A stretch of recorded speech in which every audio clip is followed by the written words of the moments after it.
कम बोलता हूँ, लेकिन आप धर्म दुबे जी, प्रणाम आपको। आप जब मिलते हैं तो कुछ ना कुछ बुलवा ही देते हैं मेरे से, ठीक ना।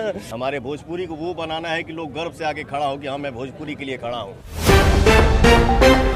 नमस्कार दोस्तों, भोजपुरी के only one king power star Pawan Singh हो चुके हैं पूरे गुस्से से लाल पीला। जी हाँ दोस्तों, फिल्म को लेकर, फिल्म इंडस्ट्री को लेकर, साउथ इंडस्ट्री को लेकर हमारे पावर स्टार पवन सिंह हो चुके हैं बहुत बड़ी गुस्से में आ चुके हैं। काफी बहुत बड़ी बात। तो क्या है खबर, पूरी जानकारी बताएंगे इसी वीडियो में, लास्ट तक बने रही इस वीडियो में। अगर आप मेरे चैनल पर पहली बार आए तो वीडियो को दिल से लाइक, चैनल को सब्सक्राइब करना। दोस्तों, पवन सिंह ने साउथ इंडस्ट्री को लेकर कहा दी कि एक भी फिल्म बिहार, यूपी और झारखंड में नहीं चलने देंगे। जी हाँ दोस्तों, हमारे जो बिहारी भाइयों को मारा जा रहा है तमिल में और उसी को लेकर पावर स्टार पवन सिंह ने अल्लू अर्जुन को दे दिए चेतावनी और कह दिए कि साउथ की एक भी फिल्म भोजपुरी में नहीं चलेगी और जितने भी बिहार, यूपी, झारखंड में चलने वाली साउथ फिल्म थी और एक भी फिल्म नहीं चलेगा। हमारे पैसे से तुम्हारा खर्च चलता है, घर चलता है और हमारे बिहारी भाइयों को ही मारता है, हमारे पावर स्टार पवन सिंह ने कह दी। और उन्हीं को लेकर अल्लू अर्जुन कुछ नहीं कर पाया हमारे पावर स्टार पवन सिंह को, और पावर स्टार पवन सिंह ने खुलेआम धमकी दे दिया साउथ इंडस्ट्री को, एक भी फिल्म नहीं चलेगा अब बिहार में चलने भी नहीं देंगे साउथ इंडस्ट्री को। और साउथ इंडस्ट्री अब अपना खुद का फिल्म वहीं चलाएंगे साउथ तमिल में, और वो कन्नड़ इंडस्ट्री जो मलयालम है उनकी भी इंडस्ट्री है वो उनको भी नहीं चलने देंगे। और आप लोगों को क्या मानना नीचे कमेंट में बताइए, अच्छा किया या बुरा power star Pawan Singh comment में बताइए। बाकी मैं मिलूंगा आप लोग से नए वीडियो में, तब तक जय हिंद, जय भोजपुरी।